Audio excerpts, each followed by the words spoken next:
Welcome back to my channel, besties. This is Gigi, and today is our final day of Glam Goth Week here on the channel.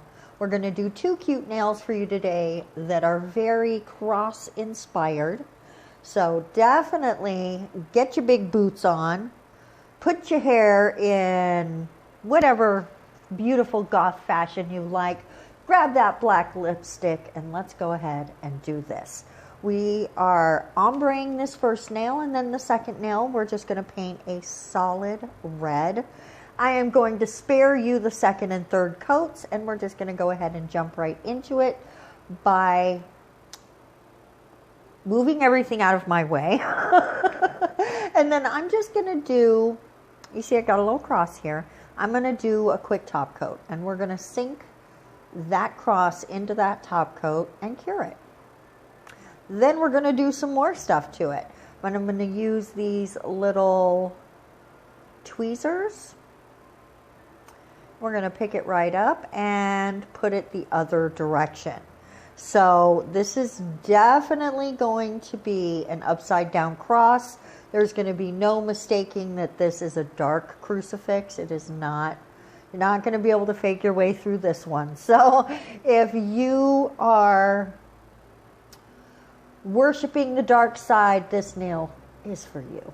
Or if you're just pretending you are for Halloween, this nail is for you. So we are coming in now, and I did accidentally place a few of those before I remembered to unpause my camera, but we're placing some beads and black gems down in a nice little 2-1 pattern, 2-1-2, I guess you would say, and turning this into a little pendant, a little crucifix or necklace, whatever it is you see when you see it. Now you do have to, unless you're going to, put dots and cure in between each one, it takes a little patience because they like to move around.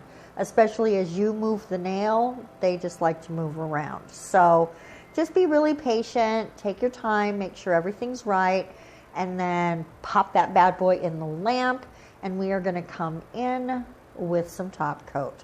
But oh no, we're not entirely done. We've got one more tiny step. After we put the top coat, what we're going to do, now if this was a nail you were going to be wearing, you would want to secure these with something a little more than just top coat, like I did builder gel to put the beads and black gems up there. But this was like right this second I decided, hey, look at all those black gems. So I decided if they fit, I'm going to fill this little cross up with those black gems and give it just a little bit more sparkle, a little more oomphiness, a little more gothiness. So it's a nice dark black and gold heart sitting there in that beautiful ombre section of the nail. I think it came out pretty dang cute if you ask me. Then we're going to cure that, and that's going to be it for that nail. And then the second nail that we're going to do is again a little cross, but a little different.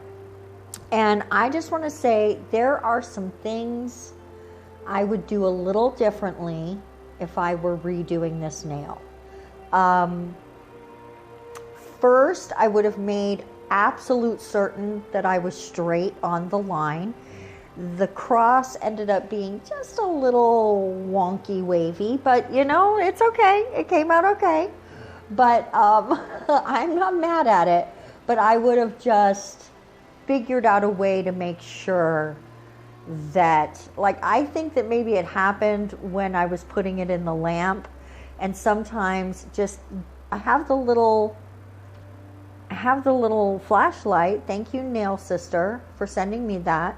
I could have cured it right there, and patience. If I had been a tiny bit more patient, I think I would have gotten it perfect. But I wasn't. That's just me flicking some green beads out because some of those, or gems rather, because some of them ended up spilling over. You know how it is in those little trays of beads or gems. They get mixed together. They get mixed together, you guys.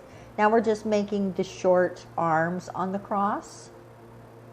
The little arms that come out, and I realized right there I had not put enough gel. So we're rectifying that all the way around. And I'm searching for those red gems, and we're popping that on there.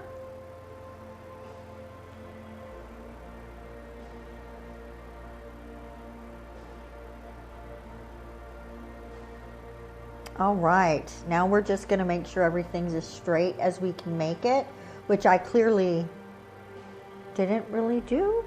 I mean, right there it looks good, but somewhere along the lines, see right here, you can tell it's not, there's a wave in there in some way. I'm not sure what happened. Not sure what happened. But you know what? We live and learn, we forgive and forget, and we move on, because absolutely no one's nail art is 100% perfect. It's just hard to make that happen. No one's real art is perfect. And this is real art. I don't know why I said real art. Nail art is real art. Just because you're expressing yourself. Okay, guys, oopsies. Again, another mishap with the camera. I did not get me putting the black on the bottom part there of the cross, or the top part, I guess, depending on how you're looking at it, which, yeah. And so now I'm just tapping those edges, and I wish I would have done that on the sides too, but they kept falling off. It's just too short there. So I don't know. I need to figure out, if I do something like this again, I need to resolve some issues. This is the first time I've ever just tried to throw gems like this on here, so, and make a picture. So, you know, I'm not upset. I'm not upset. Now, of course, before we are done with the entire video, I'm going to show you a little footage with all of the nails together, and there'll be a couple of reveal shots with that as well, so that you can see how you could possibly wear them all together. And I'm seeing right now that I lost one of my gems, and I didn't realize that. I wonder what happened. I bet it's in my lamp. I bet it just fell right off and it's in my lamp. Oh my goodness. Yeah, see how there's one missing right there? Okay, guys, let me know in the comment section, how did you like Goth Glam Week? And let me know what other weeks you'd like to see on the channel, because I am here to please. Here they are, all 5 together. Be sure to hit the thumbs up if you enjoyed Glam Goth Week. Whew, that is hard to say, you guys. We will see you next week with some more awesome nails. Mwah! Bye! See you guys later. Bye-bye.